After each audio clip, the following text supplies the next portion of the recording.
Ladies and gentlemen, welcome to the Connect2Car Roundtable discussion. What is the future vision of a vehicle's interior and the technology to deliver upon this digital environment? Your moderator is Jivak Badvi from Sunberg Farrar Incorporated.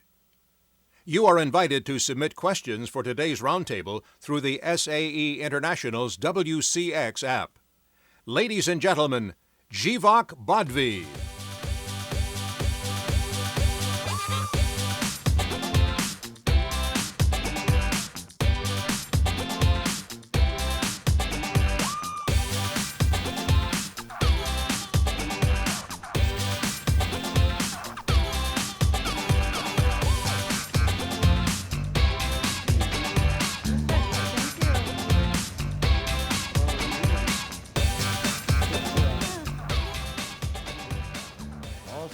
Awesome. We have a decent crowd over here. 3:30 in the afternoon. First of all, we're going to have some real fun over here. We have some amazing experts from the automotive industry, and we will get and jump into our details over there. But one thing's for sure, we'll have some fun. We'll have some experience sharing and a little bit more expertise sharing also. Before we go on with the panel, about myself, my name is Jivak. I'm from Sunberg Farrar. We are just up the road 30 minutes. We are an industrial design studio, and we indulge into product design as such. So we have an amazing panel, and I would let them introduce themselves. So shouldn't we just start maybe from this side and go and try to just explain not just about you or your just company that most of us know where you are from, but kind of in your POV, your point of view, your kind of a design philosophy that you bring to this automotive or mobility industry world. Rashmi? Thank you for having us on this panel. Can you guys hear us okay? Oh, yeah. Okay, perfect. So I work at Harman, now a Samsung company, and I run the early customer engagement group. And the idea is to take traditional technology and put it into applications that are non-traditional. We have, we are all observing the dynamic paradigm shift that is happening in the automotive industry. So as Harman and Samsung, we're looking to adapt to those changes that are happening, and so take the same technology that we have, but put them into different applications, and that's the core focus.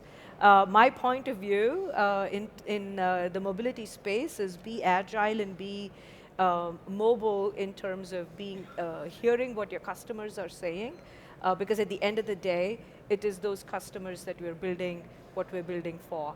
And that user-centered focus, I think, is key as we go through this change in the industry. And what you say is perfectly beautiful. It's not just the B2B or B2C, it's the B2B2C world. Eventually, we are doing it from an OEM or tier one, finally for the end users, how to identify their needs. That's beautiful.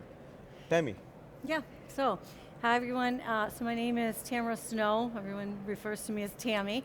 And I've been with Continental for 25 years, spanning everything from our chassis side, from, let's say, vehicle braking to vehicle passive safety to autonomous vehicles, and now shifting the focus to interior. And for me, that's important because even as we build up the technology to enable vehicles to autonomously drive themselves, the next step that we need to take is really the consumer acceptance and really building up the trust with the consumers. And in order to do that, we need to take a focus on the interiors for the user interface, the user experience, and take a look at what are the challenges for the industry and how can we help to move those forward. That's beautiful. I think the element you brought about, the trust, is a pretty important one about user experience and expectations and needs are one, but how soon would be their adoption propensity to start believing and trusting something, their kids, their lives with it. So that's, we can come back to that kind of an element and talk more. Mr. Justin. Yeah, hi, Justin McBride. So currently I have two roles. One, I'm at Denso. Denso's going through their second founding from being a leading tier one supplier for so many years, just like every other company now chasing into mobility, and how do we start to change into this disruptive space. The other role that I do is I've moved into a lot on the human for performance side. So how do we get teams to innovate? Why are similar looking teams from the outside able to innovate better than other teams? How do we build self-awareness and self-actualization into these teams so that they can empathize with the end user? Once you can empathize with the end user, you can find needs and solutions and then bring the power of a company like Denso to execute on that technology and that solution. That's beautiful. Actually, I think empathy is a pretty interesting word, and how to understand it's, I think, we are all designers here. I think we all are designers here, but finally we come from design use. It's designer is not the user. How you use the user empathy as the first part to start solving problems. And I think you mentioned about innovation culture. Maybe we should visit that pretty often in the discussion about to understand what is that kind of an, is there one absolute process? Is there a different way that an OEM would look, or a tier one would look, or a consultancy would look? Let's try to chew on that after we get some time. That's beautiful. Mr. Tim. So good afternoon, and thanks for having me on this panel. My name is Tim Potok. I'm currently the Director of Interior Engineering at FCA. Been with the company for almost 30 years and have had many jobs within the interior engineering discipline. What I feel I bring to this panel is experience and perspective on execution, because kind of the theme for me is efficiency, and the technologies that we have for mobility exist, but taking those technologies and integrating them into a vehicle is going to take efficiency and also integration. So that's one thing that we've been doing for a number of years, is trying to always improve and innovate and improve our efficiency within our designs, and I look at mobility as just the next challenge with doing that. I love this. It's not just about this huge vision that everybody has, but how can we make sure we can execute it with efficiently and in the integrative manner as such. That's wonderful too. Mr. Adam. Yeah, my name's Adam Tacey. I'm with Nissan North America. I've been in design and development at Nissan for 17 years. Currently running the human factors and ergonomics team, and what we're looking at is ergonomics and HMI, how people interact with the vehicle and what their expectations are as it relates to this panel, how the vehicle communicates to the users and how they make sure that they understand what is the vehicle, that's the capability of the vehicle, what the driver expectations are. So from my perspective, I think the main thing that's been touched on a couple points here is that as we progress with the digital technologies, we need to make sure that we're keeping the user at the center of the design, that we really understand what the actual human performance limitations are from a cognitive load standpoint, to make sure that we're presenting information in the correct way that people can understand. So that's what I'd like to bring to the panel today.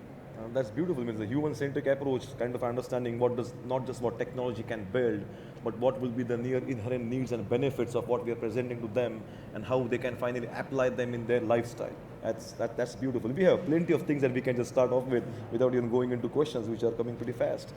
Last but not the least, Stefan. Yeah, so my name is Stefan Berkel, working for Bosch now for 15 years here in North America, responsible for overall sales of our car multimedia division.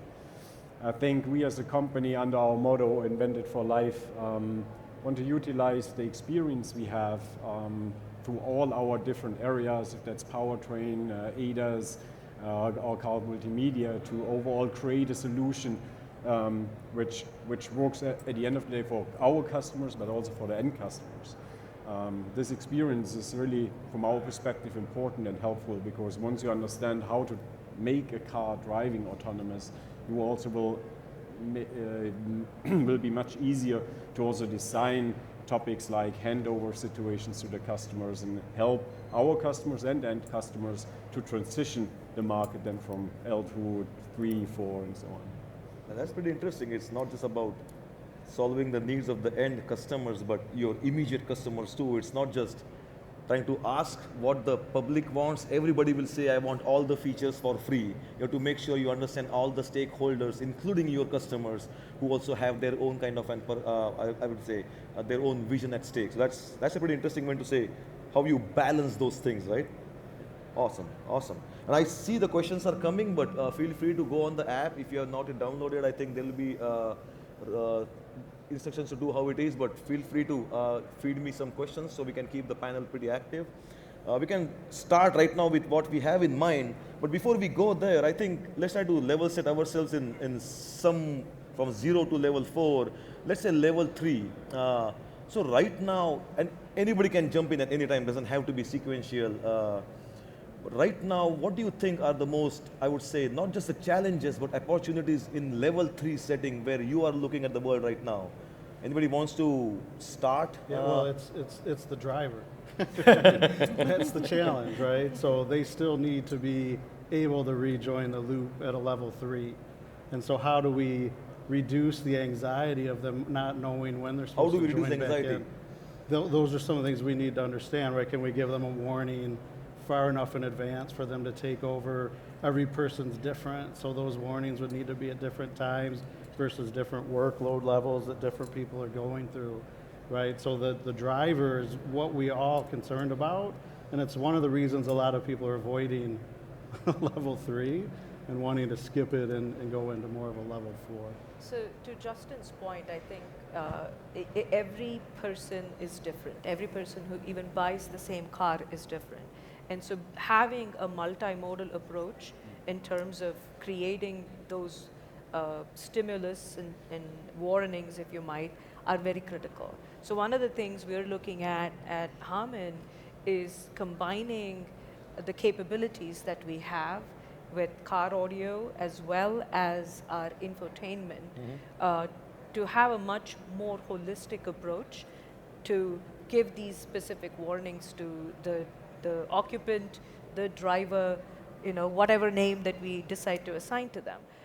One of the core things we're looking at is when it comes to semi-autonomous, one very underutilized, which is and I come from the consumer side, and I'm sure everybody here, if you're watching a movie or you hear a phone go off, just from the ringtone, you can identify what that phone is. Correct.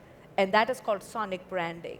You can recognize specific things, or if you hear the jingle of McDonald's, you know that it's a McDonald's ad. And you don't have to be seeing anything, you don't have to be watching anything to get your attention or to recognize what that is. So one of the things we're working on, which is not very unknown, it's called ear cons or sonic branding, is to leverage our car audio systems to also be able to give those certain warnings to the occupant, to the driver. So if it's coming closer to a school, for example, then you create a chime that becomes a recognizable standard for the school.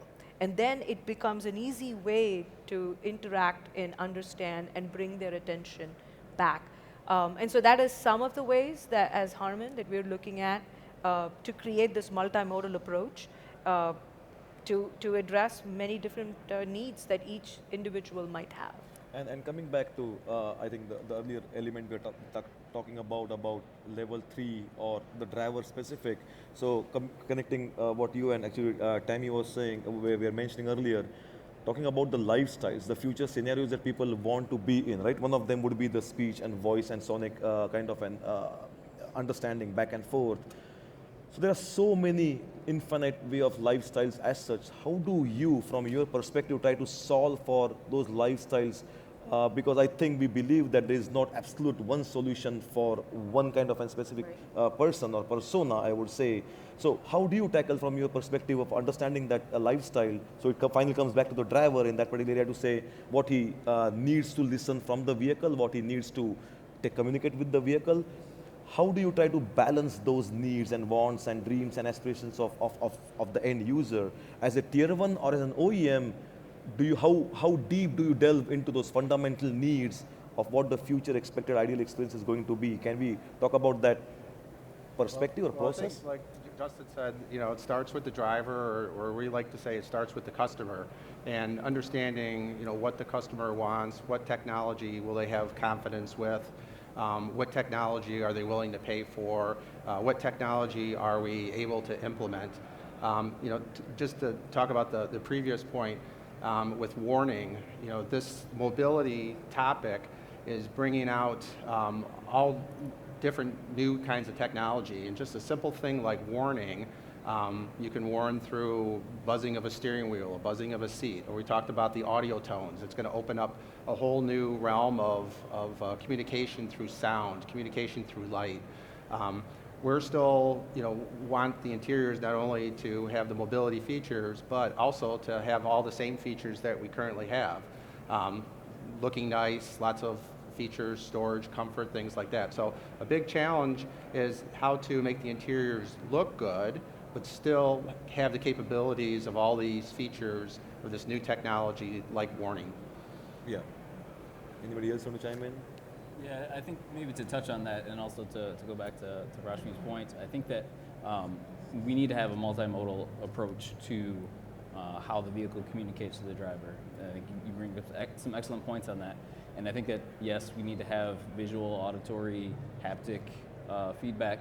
And I think it needs to be in a simple and obvious way. So some of the sonic branding things that you mentioned there, I think that's really interesting. And I think that potentially that could be very powerful and effective in communicating. But you also brought up standards.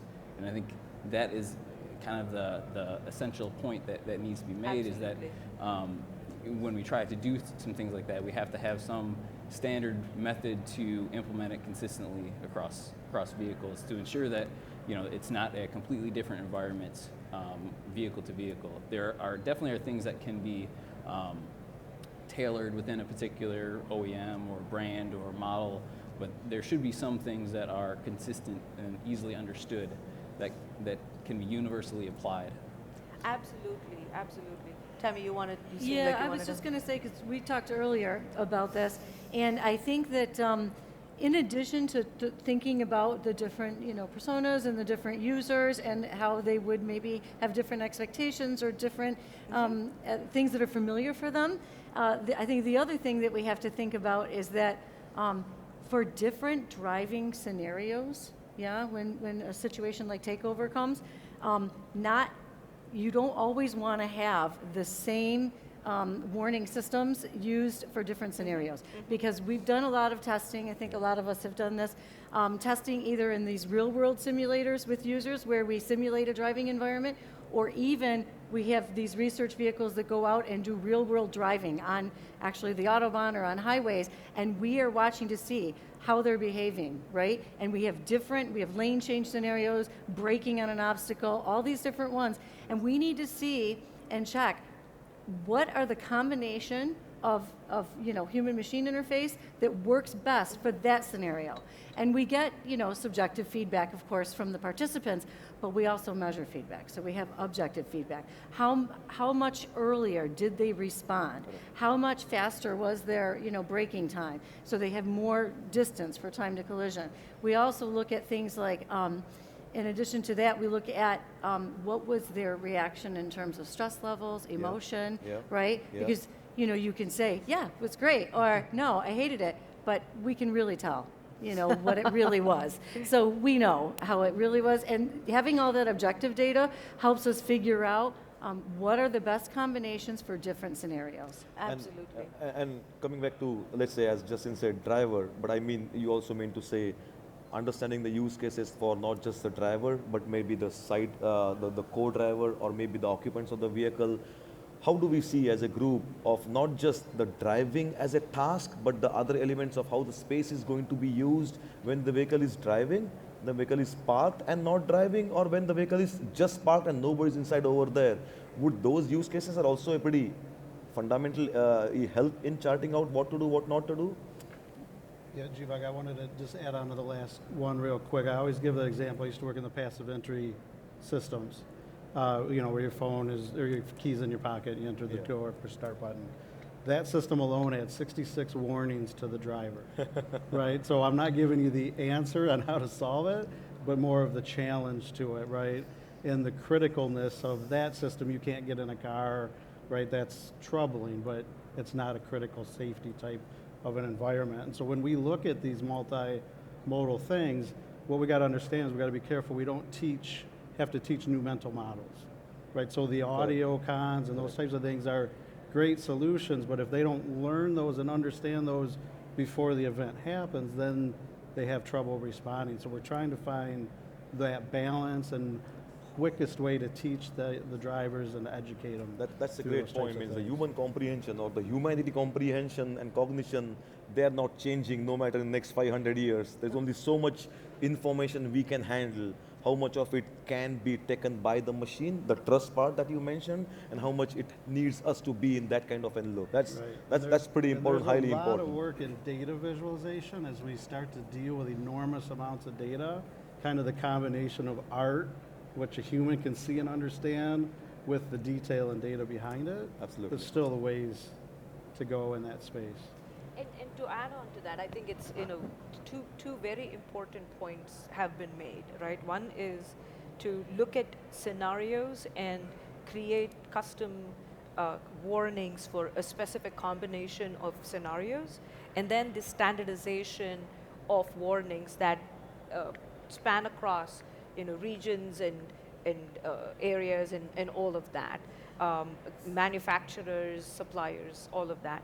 And I think both of those are very, very important, because what we are saying right now is today, we have a Cadillac trying to do it in one way, a Tesla trying to do it in another way, and that is difficult. Those mental models to learn how each of those cars are different is difficult for human beings. But we are creatures of pattern. We are creatures of habit. And so if we are able to standardize, I think that will be easier from a regulation and in an adoption perspective. And we are already seeing some of this, and Tammy Jiwak and I were speaking about it. For electric vehicles in particular, there's already regulations in Europe that mandate that they need to have a specific engine odor noise, so because they're otherwise too quiet, and that could become a hazard and an issue for OEMs, a liability. And so they've already mandated that they're supposed to have a specific engine odor noise. And now, you're training your customer, your end customer, to actually be aware of that specific noise. So I think, the two important points are standardization, regulation around it, and then, creating these specific, from learning models, how people react, how for specific warnings, creating that, I think, is critical, is I think what we're understanding right here. Rush, let me Stefan. add to this, and Yeah. I can only underline what you said, because what we have to be aware, autonomous driving is a huge trend, no question about it, but there are other trends as well. Just looking at car sharing, picture that's your main transportation mode in a big city, that you share cars and the one vibrates, the next changes the light, the next yanks the horn or whatever, right? We need to find a way to have it on a certain level standardized. Otherwise, the end customers will not be able to understand anymore the messages and are more distracted of the whole thing as that it helps, right? And I'd like to add to what Justin said. I think on the one hand side, you're fully right. We have this anxiety in the beginning of utilization of autonomous cars. But then we have the other world as well, the overconfidence. That in the beginning, I'm like, oh, I don't know, right? I mean, we know all those first videos from people sitting in autonomous cars and are really kind of freaking out. It takes 5 minutes and they're totally calmed down and everything under control. And now you have the risk, especially in the level 3, where people are leaning back. No, the car has it fully under control and logging out of the driving situation, and then take far too much time to gain back the control of the car if in certain driving situations. So that is most likely the biggest challenge phase for that whole transition, because both worlds are there, and both worlds you have to control and maintain and help the end customer to manage it. Yeah, I completely agree. That's an excellent point you made, that going into level 3, communication is key. Like, the vehicle has to communicate clear status to the driver at all times, and has to understand the driver awareness level to recognize that the driver is at a state that they can take over. And that they did. Absolutely. So that's actually, I mean, that's the key point that we have to realize going into level 3, that the communication vehicle to driver, as well as the driver indirect communication to the vehicle, that's critical in order to enable that. And in the same context, means we talked about these millions of, or we always talk about there are always millions of needs and wants and desires out in the public. We all do our design research. When it comes back to, let's say, a studio like yours, how do you typically choose what to act on and what not to act on? Means apart from the safety aspect, there'll be so many elements that will be always be there. Can we just talk about that? What's that approach from the innovation kind of a process where these are the things that we would choose to be per your brand or per your vision statement? Is there any way that some of things, I know the safety parts just have to be respected, but then how do you try to blend those elements in about, because that will come down to what the vehicle wants to tell you, what they want to know, and how much you want to parlay that confidence, trust level with the vehicle. So typically, how do you do that kind of chunking, if at all, at this stage? Well, I think the theme in doing that is a balance of new technology and traditional interior. And as I mentioned earlier, new technology is derived by mainly what the customer wants or what regulations drive new requirements. I think based on some of the previous discussion, again, realizing that we have a lot of automated features within the vehicle, but sometimes you have to revert back to driving the car. Yeah. So it has to be a traditional car at some cases too, at least at the level 3, 2+ level. So again, it's and automotive is always, the automotive industry and automotive development has always been about the trade-offs and balancing trade-offs and balancing technology versus cost versus performance versus reliability. So again, it's the similar process that we've been utilizing for over 100 years. It's just utilizing it with new technology. Yeah, no, I was just thinking that, coming back to what you were talking about, because it's mulling around in my head a little bit, regarding if somebody's nodding off and suddenly you're having a situation where they need to take over, are they going to be ready to take over?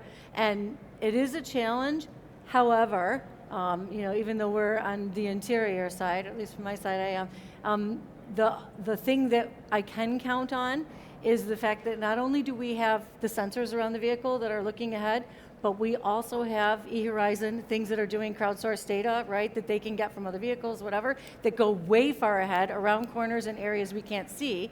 And then beyond that, you also have the future data from the infrastructure that you can use, right? And they can give you data about what's happening. So I think using all of that data gives us the opportunity to plan for the takeover much farther in advance. And if we, obviously we have interior camera monitoring, so if we see, or cabin monitoring, if we see that somebody is, taking a nap, then we know we're going to need a bit more time to get them on track, and we can think about how we adjust our protocol based on that situation, and then, This transition might need the most technology in the car. Once you are level 4 or 5 and you really can fully rely on the car, has always the control, no interaction needed anymore. Actually, it makes the life a little bit easier. I'm not sure if somebody mentioned it, we would love to jump all to level 5 and there's no steering wheel and no pedals anymore. But in this transition, actually, we need all those type of technical solutions, like you mentioned. I mean, they're all out there, right? But now we need to bring them together to properly work together. And I think all those topics we mentioned need to come together. We need the right warnings, the recognition, kind of a standardization, the cameras, the awareness of the customer, but then we need to be reliable, we need to have a cost. I mean, let's not underestimate a cost factor. It doesn't help to try to create a semi-autonomous private car which costs $100,000 because that won't be the mass market. So all those really come together at this level 3 stage. So to add to, So go ahead. Yeah, to add to your point, in terms of how things bubble up, how do you, we have all of these different technologies and solutions. How do the things bubble up in terms of what do we focus on? I think one of the things, as we are looking at this space, we are realizing as designers, as engineers, is there is a paradigm shift in designing the systems, right? If you looked at everything we've been doing, it's always been about minimizing driver distraction. Yeah. It is always focused on completing a task in 3 seconds, whether it's the UI design, keeping the eyes on the road. It's always been about minimizing driver distraction. Everything we've spoken about in the last 15 minutes, 20 minutes is bringing the attention of the driver back or maximizing driver attention, right? Not like, so we have to look at now technology that is bringing the attention back versus what we have been traditionally doing, which is don't get in the way of the driver that's driving, which is fundamentally very, very, very different. So I think that is where we have to start in terms of looking at the technology set and saying, now we have to shift how we are bringing them together. And we're bringing the same components potentially, but bringing it together in a very different way. And the distraction part of it is not just now applicable for the driver, but the other components or the other users of the mobility system too. And that will always be a pretty big problem. But I think the point that Stefan was also kind of alluded to, and we talked about that, is there is way that technology jumps in a revolutionary way, and we as industry would want to jump and have that. But I think as we were talking, Tammy, the adoption propensity of humans as such for anything to relay their trust to some machines will always be on an evolutionary way. So I think no matter what our let's say dream would be to make sure we can jump as fast as possible, but eventually we have to let everybody catch up, that kind of an parlay of now this trust can go over there, level 1, level 2, level 3. So somehow we are bound by those kind of elements of technology and the humanity. Is that true, or can we try to push that evolution more faster too? I think that's what we were talking about, was the trust and how do you build that up. And Correct. we said, probably when we first got the rear view camera and it showed us the backup screen, none of us trusted it in the beginning. Now, could any of us live without that? No. Right? Same thing with the blind spot detection, right? In the beginning, none of us trusted it, and now we count on it to be our buddy and show us what's there in the blind spot where we can't see. And then it comes with the autonomous cruise control and the lane keeping. So all these features, one by one, they're building on each other. So we first started with maybe some longitudinal control, then we started with this keeping you in your lane and steering for you, a little bit of the lateral controls, and then we build a little by little and show you that we got your back, you can trust this, but now we're coming to that point where we're seeing that sometimes the warnings are getting to be too annoying and people just turn the system off, or we have to find a way to give the right, because now there's a lot of features giving a lot of information, which is great on one hand, but on the other hand, it's information overload. So we got to figure out a way to balance giving the right level of information at the right time, but then also, not distracting people either. And to your point, now with L3, you have to, at one moment you need to be distracting, at the next moment you need to be not distracting, And That's the challenge. That's really the challenge. It is. Yeah. And the context will also define those kind of distraction or trust elements, where we talk about end user needs, but the needs in Northern America might be different, or the adoption propensity of us to trust something, it might be your privacy data or anything else, are completely different than maybe in China or India. So how do we try to understand and tackle those things? Because eventually from the backside we want the algorithms to be as common as possible. But how do you bring in that last stage differentiation of how it's going to be used in certain culture or geographical regions? I think Or managing those expectations. It goes even beyond. It's not only North America and China and Europe and other countries. It's also, is it a city? Is it more village? Is it rural areas?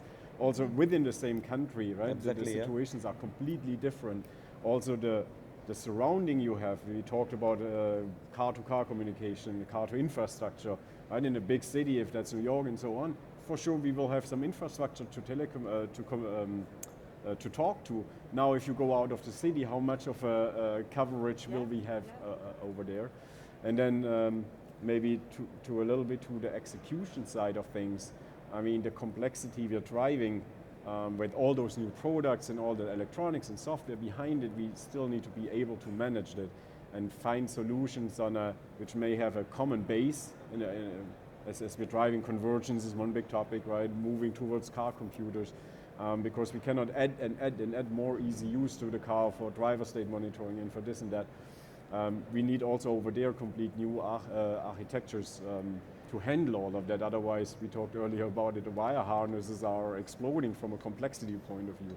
Yeah, So with that kind of please hold that point in mind. With that kind of an complexity or diversity around, means we have heard people say like stop being all things to all people, start by being something to someone.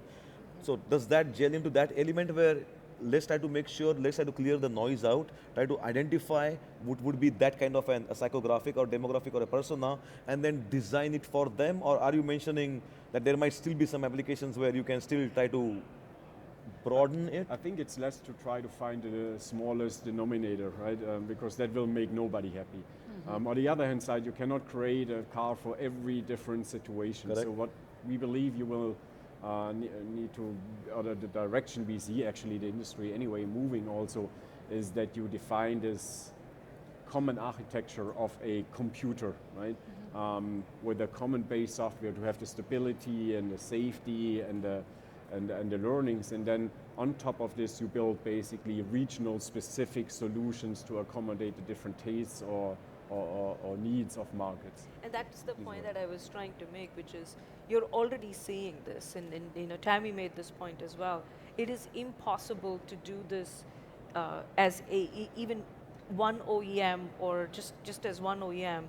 And we already saw that Daimler and BMW in a competition collaborating now to accelerate this and make autonomous a reality, right? And we've seen several of these partnerships coming through, which in itself is clear indication that there is a lot of work to be done, and no one person can do it by themselves, whether it's an OEM or a tier one or other suppliers into this ecosystem.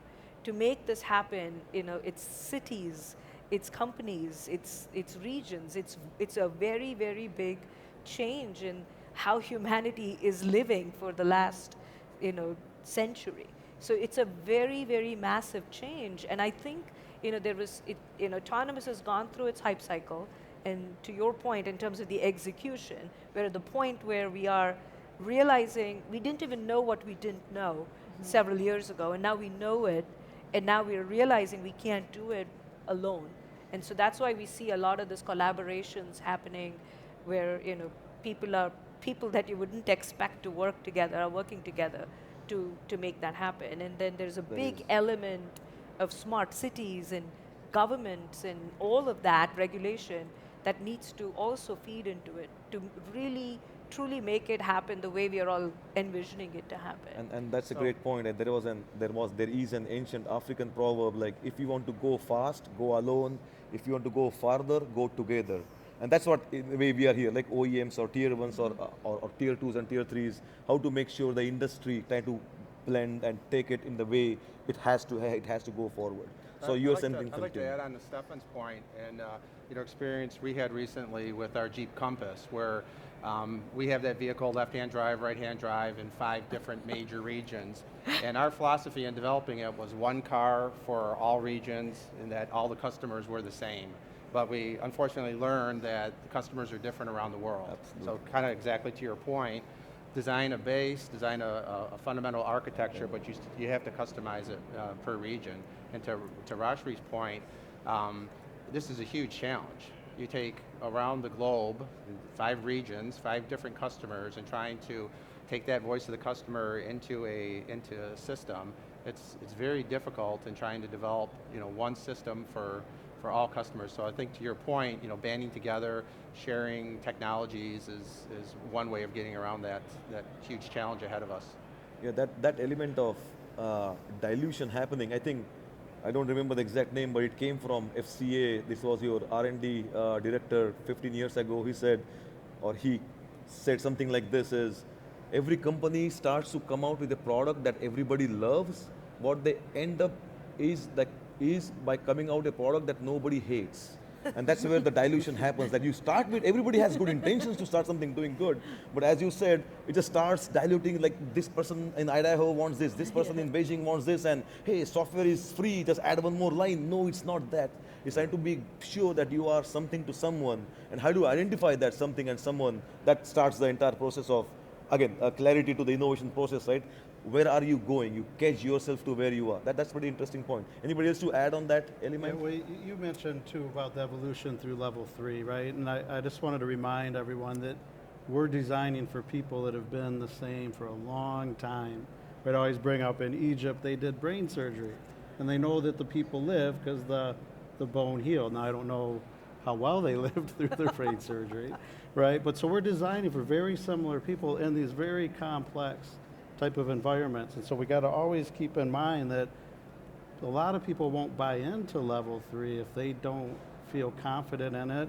And some will buy in that will be too confident in it. And so we'll be missing a large part of the population if we don't figure out how to solve that, or if we can't skip it.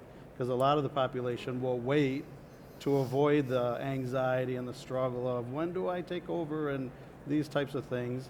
And there's all kinds of different capabilities. We sit and have these discussions with engineering and automotive experts, but we forget sometimes that the mass population really is not so interested sometimes in that type of switch of control.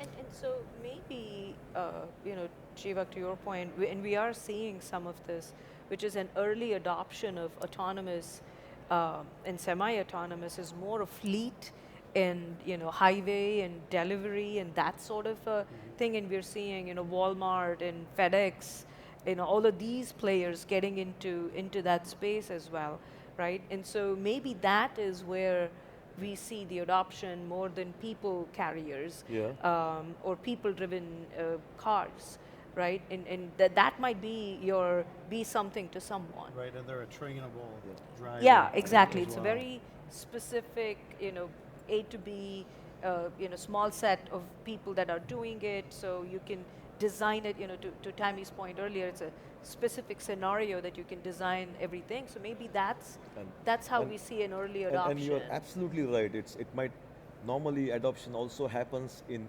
categories where you are not. So it might happen into areas where it's not critical that you are driving a vehicle. Yeah, you can be in your home and say, hey Siri, do something like that. Changes might happen, it might be a reorder or something. So that's absolutely taken. But the other part of the coin is great products. We are all designing great products, or hopefully we are all designing great products. Great products compete beyond boundaries, right? So there also the thing happens where people try to adjust their expectations based on a different category. Let's say I want to go and buy a washing machine, or let's say a washer and dryer. If I right now go and buy a washer dryer which has clunky knobs and all those things, no, my expectations are set on this, on the Apple that you designed. Like, I know how easy it's going to be rather than this clunky thing. So my expectations are set somewhere else. So I'm looking at some, let's say, new plastic durometers. I know Nike can make it, then why can't we use it? So the good point is that you can always, I would say, you have to make sure that you are always benchmarking not just in your category, but in the analogous categories. And I believe most of the design studios are doing that. But that's interesting, and that's a double-edged sword. So I'm going to use this to segue into another topic, which is something that's very close to what I'm working on. It is also extremely relevant to autonomous and semi-autonomous in terms of developing trust in all of the conversation we had. And Wall Street Journal actually, I think it was 2 weeks ago, carried an article which said the battle for the fourth screen. And it's actually not... For the fourth? For the fourth screen. And it's actually not even a screen. It was using voice as an interaction modality, right? And so to your point in terms of how are these innovations or adoption of technology in parallel areas impacting automotive, it is fascinating how it is impacting automotive, right? So we saw this happen as capacitive touch screens got adopted in other areas of human life, that influencing automakers to adopt it here. And even though auto industry was pioneer in terms of introducing voice interaction, It was the number one. It was way before Siri or Alexa or any of that, right? We are now coming a full circle where voice is coming back in automotive, but it's morphed into a very different being, where it's personalized, it's always learning and connected. And I think that is, a great example of how advances happening in parallel fields now coming back and impacting the automotive industry, right? And so from everybody's point of view, I'm sure the OEM, Adam and Tim will have a point of view here, as well as all the tier ones, but I think that is another space that is very significantly evolving for automotive, and I think it definitely impacts the interior and interaction in the interior, but also the trust in semi-autonomous and autonomous as well. That's a great point. Means voice is coming back, and in a good way. Means 5 years ago, with my accent, if I was going to order anything, like, hey, buy me a Chinese takeaway. Do you want to go to London Zoo? Like, it was like, what? But now, at least they're getting my accent. That's a great thing. But coming back to the voice and interiors of the cars, means we have personal drive vehicles. We also have to think about, or we are thinking about the shared drive and Uber and ride sharing and ride hailing. Not just the voice, but coming back to the HMI or the other elements of adaptive gesture or voice, how do you think that would be a separate animal itself, or it has to be integrated in the present car? What are your things about those elements? Because it's happening at an amazing scale. How do you try to skin that cat? When we started years ago getting into the third living space overall headline, everybody believed once we go towards autonomous, especially then level 4 and 5, we will see it as workout car or working car for emails and telecons, and then there's the hairdresser car, and there's the sleep car, and all those facets. I can't read my phone without being motion sick in my car. But the studies we run lately actually shows us most of the end users are saying, no, I bring what I need, right? I have a tablet, my phone, the entertainment I have, and the focus of the shuttles, let's say, is much more on how can we make the ride commercially attractive? How can we, and then a lot of that ties to it, how can we clean the car properly? How do we know the car is clean? How can we ensure safe entry and exit? So we focus a lot in this whole autonomous discussion about making the car driving by themselves. So basically replacing the driver skills of driving. But there's a whole nother set of a driver, especially in ride or car sharing, which would be the traditional cab would be the closest today. The cab drivers are doing much more beyond that. Right? They also ensure is the customer in a safe state, right? Health-wise. Does he behave properly? Did he leave something behind? Is the car clean for the next customer?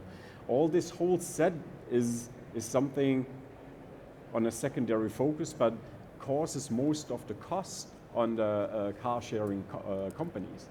And there is a whole other set of solutions we need to create from a more whole interior monitoring, while we talk a lot about driver monitoring, but we need to monitor the whole car. Yeah. And that's also a very exciting space where developments are being made, especially on the software algorithm, video capturing data side. We are working on as well to make that whole picture work, right? Because that is only one piece to it. Yeah, It's arguably, so go ahead, Tim. No, I was just going to say, and I think he's right that, as suppliers, we have to think about, is this car going to be a privately owned car? Is this going to be a car share car? Maybe both. Maybe you own your car, you drive it to work, and then you let it be used for something else during the day. That totally changes the requirements, and depending on how long somebody's in a car, so if you're going to be in a car for hours versus if you're going to be in a car for 10 minutes, totally changes your needs inside the car, right? And you said we see this already with public transportation. And so we have to think about, how do we design for multi-purpose vehicles in some cases, and how do we adapt, within split seconds, what's going to be happening in that car? I always love to use the example. We picture we are in Detroit, it's 2 a.m. in the morning. The people had a great night out and they order an autonomous car to drive them home, and on the drive, they are maybe still overexcited from the good night they had, and they don't behave. The car would warn them, please chill down or sit down or whatsoever. But the ultimate state, maybe the car, and I'm just speculation, would be, okay, you know what, I pull over, hold, I open the door, please leave. This is not a safe situation. Now let's take, it's not 2 a.m., it's 2 p.m. in the afternoon, and the car doesn't pick up some people from a club, but kids. Right, they enter the car, it's kids, they might not behave properly, they jump around, the same warnings.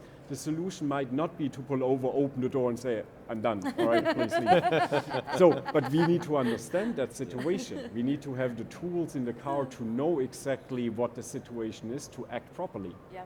And exactly, and I think coming back to Tammy, your point is, it's not just like, as they say, no good product is designed in isolation. You have to understand the ecosystem, and the context will define the use of it. I mean, we are talking about cars, and we are right now seated on these seats, right? These amazing seats. Let's say we want to design a seat for, let's say, Stefan, but right now we design an auditorium seat for him, will be completely different than his Aston Martin seat versus he goes to Fox Theatre and the audience fixed seating as such. So even though the person might be same, the context define how you are going to design that seat, right? Means a seat in Comerica Park, means beer will be spilled over it, and it has to be showered with rains and snow. So to understand the context to define that, and again comes back to the context of 2 a.m. versus 2 p.m. All those things will be final details that we have to solve with. And eventually, I hope one day we will solve for most of those elements. But anything else to add on that area, Tim? I'd like to build on that point, because it kind of brings into the traditional debate we've always had within interior, and that's form versus function. We've talked a lot about function in this panel discussion, about the technology and the function, but we haven't touched base back onto the basic, kind of the basic function of the interior is to look good, to make you feel good, to to show off to your friends and things like that. And so that we're always still going to have those interiors, whether the car is level 3, level 5, drives itself. You're still going to want to sit in an environment that's nice, like your living room, like a nice hotel lobby, like your family room, like your kitchen. So again, the challenge going forward will be to integrate all this great technology that we've talked about. But I think, again, the future interiors are still going to have that essence of design, that we're going to need to incorporate all this into design, which, from my perspective, in 30 years of working, has been very challenging, just with the technologies that we've been working with, up till today. And you're bringing a fantastic point, Demins. Form and function. We talked about function. Form is always an integral part of anything and whatever we do. Means the thing is, if it works great, if it works good, why can't it look good? And that's why it will have a reason of beauty inside the vehicle too. And beauty is not just has to be sculptural or vanity. It can have its own structural integrity also. It actually tells you the utility part of it. That looks to be a comfortable chair, I will choose that versus that. And basically means there's a whole new, I would say, function of beauty in the world of automotive, right? We as a studio work with almost all the categories in the world, but no other industry than the automotive industry has taken beauty to its amazing form. It's no matter what, we all talk about function, it's emotionally, we are emotional animals, and it immediately sets the tone of what to expect from that kind of an vehicle. That is a American muscle vehicle, or it's an SUV, or it's an electrical fuel sipping vehicle. All those things exude by the way it looks. So no matter if we're talking about the use cases and the ideal use cases, eventually we have to make sure it all looks good. It has to be good, those are table stakes, but how to make sure it exudes the right kind of I would say, character to it. Spoken like a true industrial designer. But I think, Tim, you talked earlier about it has to be affordable. So you need, basically, you want from all of us suppliers both. You want it all. You want it to have form and function. And you want it to be somehow integrated so that it can be affordable, so that we can offer these kind of things for the whole audience, not just for the elite that can have a lot of money. And I think that's one of the things that we have to think about is not only that, but then, as she said, not too much distraction now. Don't put too much in there, make it flashy, because then it's distracting. So you have 3 balls we're juggling, right? Form, function, and then the need to not have too much distraction, but add a 4th ball, give enough information.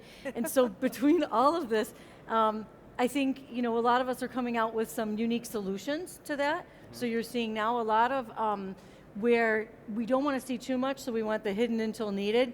right? Where it just looks like a smooth dash of leather. You don't see any knobs, any buttons, like he said with the tablet. It's just all, but then the minute you need something and move your hand in a certain area, suddenly morphing up is coming, you know, knobs and controls that you need for that specific thing. And that's something where you need form, you need function, you need Cost. yeah, yeah, you're and right. exactly. And so you need to be able to pull these things together Yeah. in one piece, if you will. Sorry, go ahead, Adam. Yeah, so I was just going to echo a point that you made earlier that, engineering a vehicle has always been about trade-offs. It's always been about trade-offs where we've had to balance sometimes conflicting criteria. So where we are now is just we have some different technology has allowed us some to stretch some of the criteria, some of the limits of the criteria so that we can look at things maybe a little bit differently, but fundamentally it's still the same thing. We have to balance form, function, packaging, cost, mass, those things. Those are all still realities that we have to handle. I'd like to add to that. So we talk form, function, cost, but also the safety, right? If you look into the beautiful concepts all over the place, if you go CES or somewhere else, you see those autonomous cars and then you have fire pit seating in a circle and laying down. That all looks great and everybody can picture, sure, I don't have to drive anymore, why I wouldn't sit backwards or in a circle. But we have very traditional safety features like airbags, seat belts. They're all not designed how do you want to create an airbag which works in every type of angle you would be positioned in a car. So that's going back to my initial statement. You need to have the really wide experience over the whole automotive skill set to pull that off. Right? Everybody can build a round-shaped bench seat in a car, right? But now create this concept as an OEM, basically bringing everything together, hopefully with the support of good tier ones. But this is that overall holistic challenge, pulling at the end of the day such a solution. Right? And that's why when we go in automotive museums, why the first cars still looked like carriages, right? Because they said let's first replace those horses with an engine, right? Even some of the early ones had a fake horse head to not freak the people out. But it's not that easy to jump from here really to that final picture. Stefan brings that up as a challenge, but it's also an opportunity. And what that opportunity is integration. Because all this technology and all these components, we can put them in the cars, but we're going to run out of space in the car. We're running out of space of packaging modules. We're running out of space for wire harnesses. So the ones that are going to be successful in the future are going to be either the OEMs or the suppliers that have that skill for integration. Integrating instead of two modules, one module. Integrating all safety systems into a seat, in your example, such that you can turn the seat around in multiple positions. So again, an opportunity for those in the future will be those who can integrate efficiently.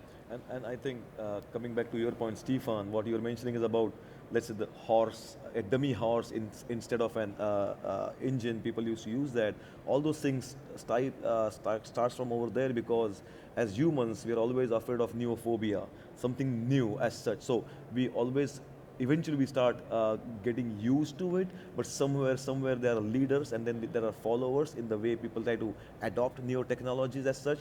So the hard part for us where we sit is we are all innovators in the way, we all are innovators, but how to make sure we are putting out those and seeding the market in the future to understand what is new elements coming on the line. So there will always be some leaders and followers to expand that bubble.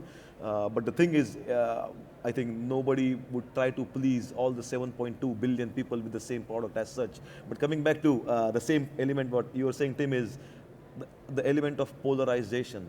Like sometimes you have to choose, like, okay, these are the elements that we want to choose to solve with, and just solve them, and then try to make sure they are aligned with that persona, right?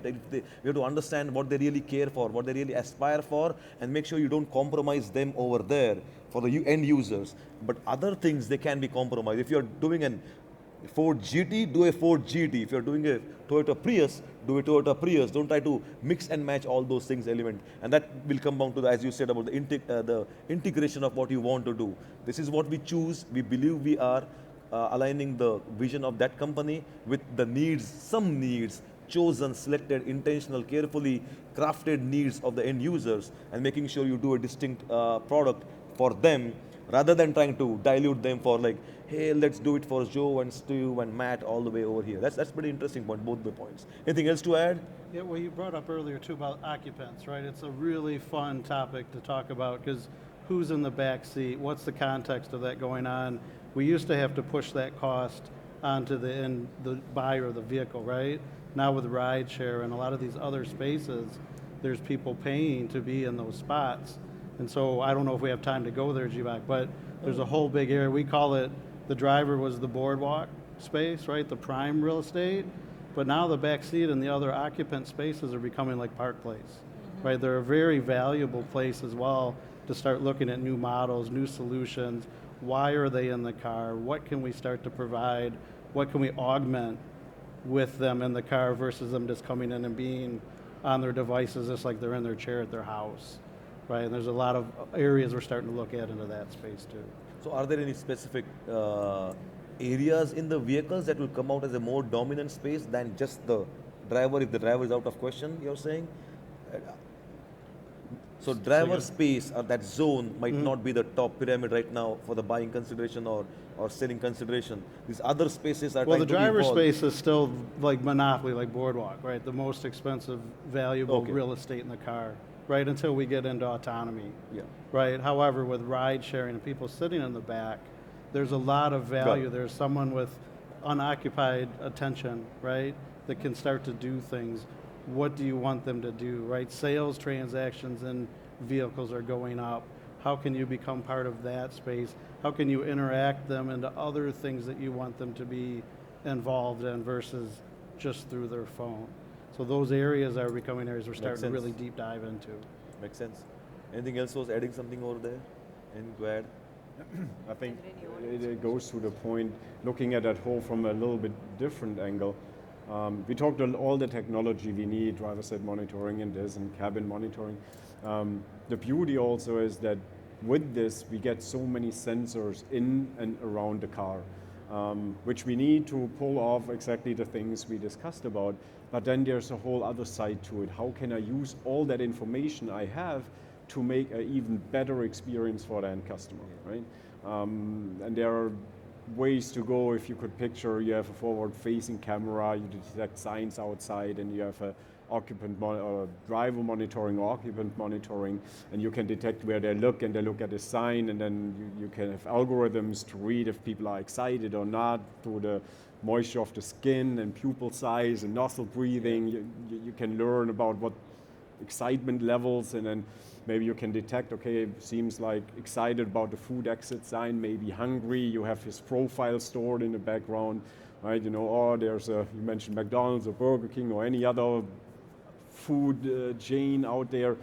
So you know that this is a preference, and then you can trigger maybe an offer and say, hey, if you're hungry, there's a 2-for-1 offer from this and that vendor. And for the end customer, for the driver or user of the car, it's like magic. Like, how does he know I'm hungry? Yeah. And now exactly what I like pops up. So, and then there's a whole other revenue model and revenue stream, fully aside from all car sharing and so on. And I think that's a other totally exciting area or space to work in. And you're right, there's so much intelligence in our vehicles nowadays and so many sensors, not when we are driving, but it just parked over there. It can be a sentry for the entire city. And there's so many other use cases that I think many people are trying to expand and evolve on.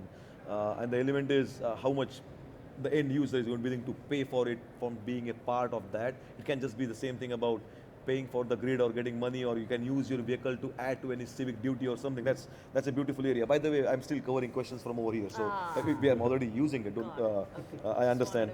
Yeah, I want to make sure we try to cover almost most of them. Anything else to add on those other non-so obvious elements of sensorifications and connectivity and autonomous, which can be used in other worlds, is pretty intense, and I think many people are trying to use it from different perspectives. Anything to add apart from that? Anything else can be done with this third space, fourth space? Point, again, the driver space was always considered the primary, space, and that, autonomous technology will open up, second row comfort, second row seat features, the ability to have a forward-facing seat, turn around and face rearward, and have a table in the middle. So I think it just opens up another opportunity for second row, third row, in terms of giving those passengers more than what we've traditionally offered them. Yeah, and we're almost, maybe have still 5-6 minutes as such, and we will go around the panel in understanding what do you want the audience to take away with, what would be your one kind of an, I would say, one or two kind of an, I would say, direction or directive for them to take back. But trying to close somewhere to where we were discussing is, we are all trying to go into this experience economy, right? Means, as you mentioned, is understanding that ideal user experience. What would be that for a second row seat, a third row seat, for the co-driver or for the driver? How do you understand that in that future? And then again, coming back, back casting to right here, right now, to make sure we can squeeze that experience in the product itself. Because people just say like, hey, we want that experience, yeah, but it eventually be released by the products and the environment that we design with. So it is pretty. Remember, G-Back, though, that experience, we don't have to look in the future. With ride hailing, it's already like an autonomous drive car for everyone in the back seat, And right? So that we can start to study. That's an amazing point, Justin. People, it's autonomous is not something unimaginable things. I was born in India. You always have a chauffeur over there. You don't have to be rich to have a chauffeur, but you always have a driver there. You're always in the back seat doing things that eventually I will be doing after 10 years over here. So if you're traveling in a train, you can understand what that driverless experience is going to be. If you're in your private train or jet, you have experienced that. You have to bring that experience to this world and try to understand how the vehicle or other elements will take care of it.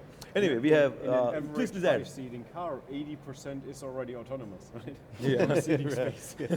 you're right. That's a pretty significant number. So maybe this time we can go from that way in. Anything you want to leave our audience with from your, let's say, personal advice to them in the world of vehicles, mobility, industry, personal career, anything?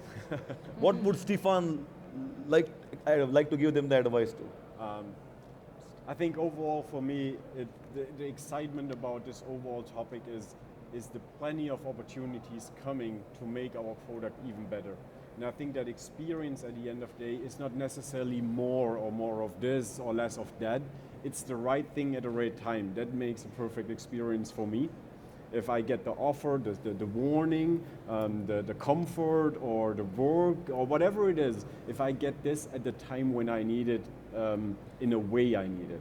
And this, I think, is for me personally something which needs to drive our designs to make this, it's also on the data side, the move big data to valuable data, right? To do the right thing at the right time. That is, for me, overall, across the board of the whole topic, what drives me most. I like it. The right thing at the right time to live your dreams. I love that. Adam. So from my perspective, I think the thing that I'd like everyone to take away is, as we're moving towards level 4, or as we adopt additional AD features and functions, safety has to be the critical component. Right? We have to engineer and develop and validate the systems with safety as the key factor, making sure that we have all systems, all potential driving scenarios or scenarios that the vehicle can come across. We have to have all of those covered. So that has to be the kind of the key thing that we as an industry focus on, as opposed to kind of the hype of rapid deployment, that we have to make sure that we get things right. You can only get one chance to get it right the first time. So I like that. Means apart from these other elemental things that we can add into it, you have to make sure the foundation is strong and solid and secure and safe. Don't lose sight of that in trying to add something else to it. Right. Thank you, Adam. Tim. My key message is the discipline of the process. And somebody who's been in the automotive industry for 30 years, who started off in the industry before computers, when we did things with drafting and on tables. But the process hasn't changed, and I don't think the process has changed for 100 years. And the process is about coming up with the theme and executing the theme, but also validating, developing and validating the theme. So we have to be careful that we don't have all these technologies and that we put them into the vehicles, and we don't follow the process and trust the process, especially with respect to development and validation. I understand the discipline. I think it goes everywhere, right? Means on the lunch table, we're talking about diets and what to eat, what not to eat. It's all discipline that matters to make sure you can go and pursue and get your goals. I love that. Justin, it's getting difficult and difficult to add something to this amazing it's kind of a simple. nuggets. For me, it's organizational capability, right? I think now more than ever, with the rate of change of everything going on, with the disruption, with all the things that we projected are going to happen in the next year that don't, right? We need to be able to adapt, adjust, invest quickly, execute quickly. It's no longer the first person with the idea. It's the organizations that can execute, get those out into the market in the right way. So I'm a huge advocate for investing in the people and in the understanding and how to innovate and how to execute on that to get things out into the market quickly. The human performance part of it, how to make sure the entire team works together with their strengths and balancing for their weaknesses. Right. Love it. Tammy. Yeah, so from my perspective in Continental as well, we're going towards this vision zero. So we want to have zero fatalities, zero injuries, zero accidents. And we know that most of the fatalities, accidents, and injuries are caused by human error. Yep, and you see these statistics all over the place. So we know that bringing autonomy forward and trying to accelerate that in any way that we can will help us get those numbers down. And we understand what the challenges are, right? The challenges with adoption, with penetration of this kind of product, making it affordable, all the things we talked about, regulation. So I think we all have to work together to try to get this moving faster so that we can reduce those numbers as an industry. I like that you have a very good, clear-cut clarity in what needs to be solved. Love that. Last but not the least, Rashmi. So, there's already a lot said here. Being an outsider coming from, I've only been in automotive 4.5 years. For me, the motivation to even come here was because the industry is changing. And you talked about horses and how, that's where we started with this. And we went to horsepowers and RPMs. And so as Harman, not just Rashmi, but as Harman, this CES, we released a new metric, which is EPM, experiences per mile. And to track the KPI using experiences per mile versus revolutions per minute, right? And so I think that's what I would like to leave as interior people, as people involved in this space, as OEMs, as tier ones, as tier twos, and suppliers. I think that is what we should focus on. And clearly, we've understood that interior is where all the action is happening right now. So this is a great space to be for automotive folk. This is an amazing space to be for the automotive folks or anybody else. I think the only thing I will add from myself is, as Adam was saying, we all have to start investing fiercely into the human-centric design. It's not just designing for us, but designing for them to understand what are their perceived needs and making sure we classify them in a good way. Once again, thank you again, everybody, for your time and your efforts to come over here. Let's give our panelists a big hand. Thank you. Thank you.